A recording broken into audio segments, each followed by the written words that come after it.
The first part of the Rise and the Fall of the Bankster series showed the insidious rise of the privately owned Federal Reserve. The second part will show the horror of debt and death the madmen have spread throughout humanity. The foundation of the Federal Reserve was necessary for the Anglo-American power led by the Rothschilds and Rockefellers to not only consolidate power over the growing United States, but also for the eventual domination of the world. Without the power of this privately owned central bank that was slipped through Congress just before Christmas in 1913, so much of the evils we see in the world today simply would not exist. Now we will see the summer of the Bankster as they manipulate humanity into global war and slavery.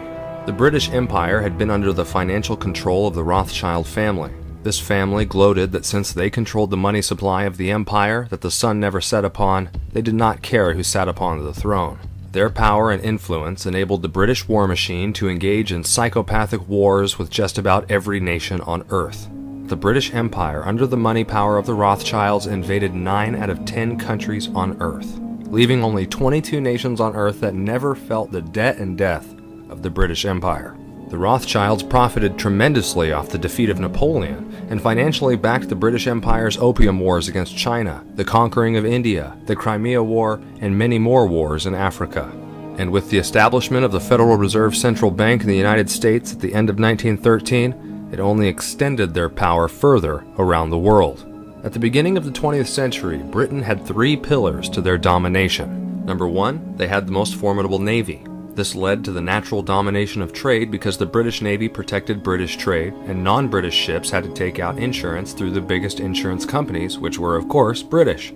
Number 2, they had unquestioned domination of international banking. Since most of the world's trade was through London, this brought tremendous wealth. With coordinated efforts, they could manipulate markets to favor British trade. Number 3, they had domination of the Earth's major raw materials: cotton, metals, coffee, diamonds, coal, and petroleum. All of this was, of course, under the control of the Rothschilds. The British saw a threat on the horizon with an economic and military rival in Germany. Germany had an impressive industrial development along with a modern navy and merchant fleet. Germany had a national system of technical schools that produced highly skilled workers. Germany's coal and steel production soon became world-class. Their financial markets were locked together, and that did not allow for speculation or much foreign investment. By 1906, Germany produced the most powerful battleship on the planet. And then 3 years later, in 1909, Germany outdid herself with the Nassau class. This buildup of navy could be for no other reason than to challenge the British. A more alarming development was a Berlin to Baghdad rail line that would give access over land to the huge petroleum resources in the Middle East, circumventing the powerful British Navy. Both Britain and Germany needed oil to run their fleets. Britain was unable to win a land war in Europe, so it needed to get the isolationist American people into World War I. As we showed in part 1 of the Rise and the Fall of the Bankster series, Woodrow Wilson was a puppet of the Banksters and had already went back on his campaign promise to not allow the Federal Reserve. A world war would just need a little more work. With the creation of the Federal Reserve, the Banksters now had unlimited funds built off of the back of the industrious American population. All they needed was the right crisis to push America into world war and save the bankrupt British Empire. Secret negotiations took place between President Woodrow Wilson and the British, as well as the French, to enrage the American people against Germany. Germany's submarine fleet was cutting off England from the rest of the world, and very early on, the British Empire was broke. Germany warned that the military supplies coming from the United States to England would be destroyed, and that supplying arms to Britain would be considered an act of war. By the time of World War I in 1914, the British Treasury was officially bankrupt. Upon the declaration of war, Britain suspended gold and silver payments and placed all the bullion on deposit with the Rothschild-owned Bank of England. They promptly paid out legal tender and recruited J.P. Morgan in America for more financing. Later, Winston Churchill was named the First Lord of the Admiralty. In October of 1914, he changed the policy that allowed unarmed cruisers the option of letting enemy submarines search the ship and be allowed the opportunity to get to the lifeboats before the ship was torpedoed. Now they were forced to engage with submarines, and this cold-blooded strategy was justified by Churchill. Quote, "The first British countermove, made on my responsibility, was to deter the Germans from surface attack.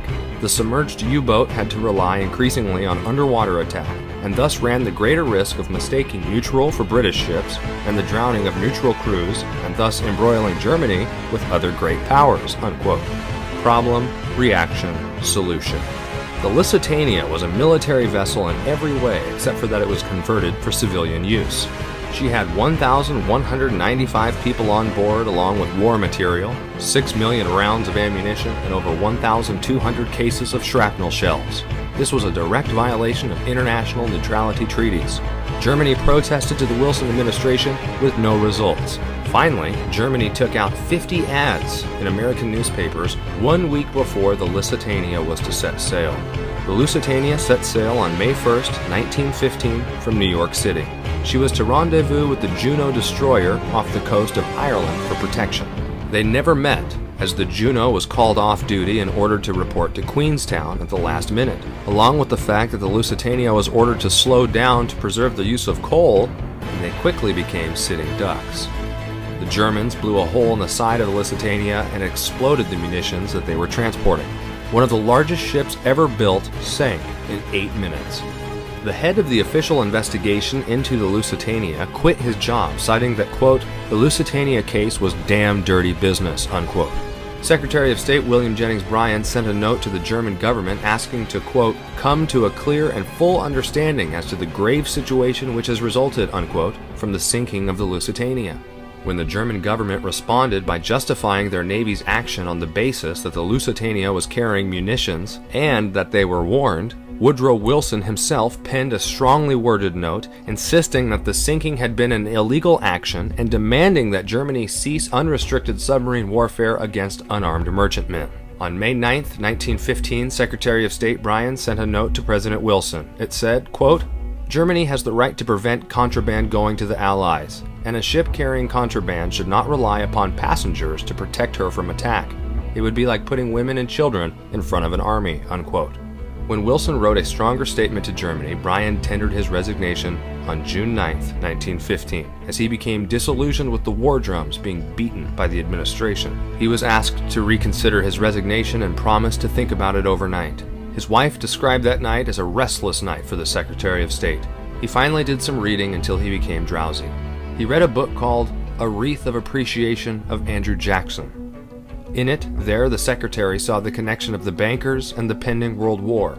He resigned the next day, hoping that so close to the election, his stand might prevent the government from moving towards war.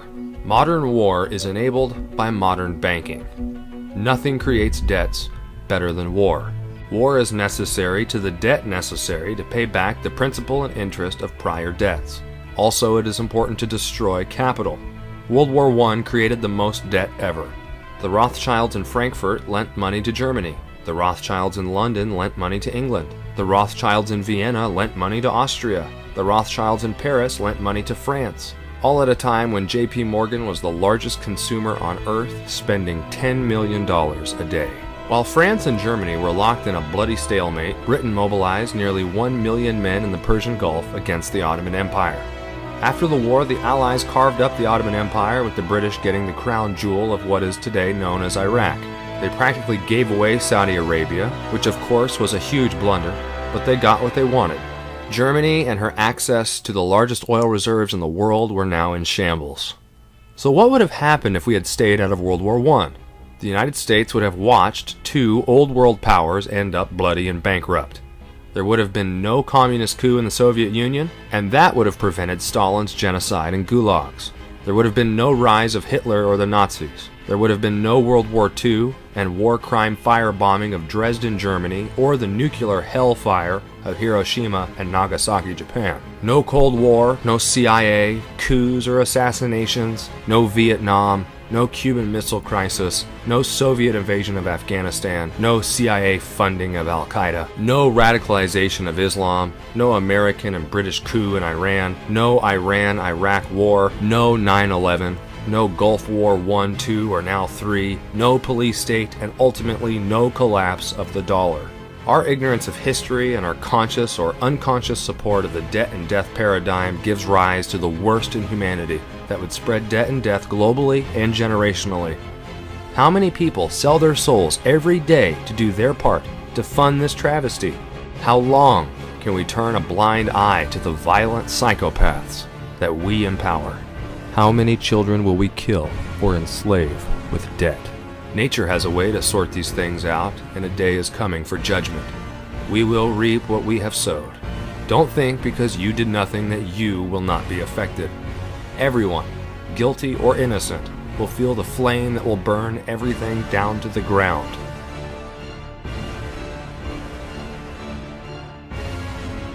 Your only job is to extricate yourself as best as you can from the debt and death paradigm and seek to build a better world on the other side. We believe silver will be crucial as a transitional metal to bring real capital to the next financial paradigm. Learn more at silvershieldcollection.com.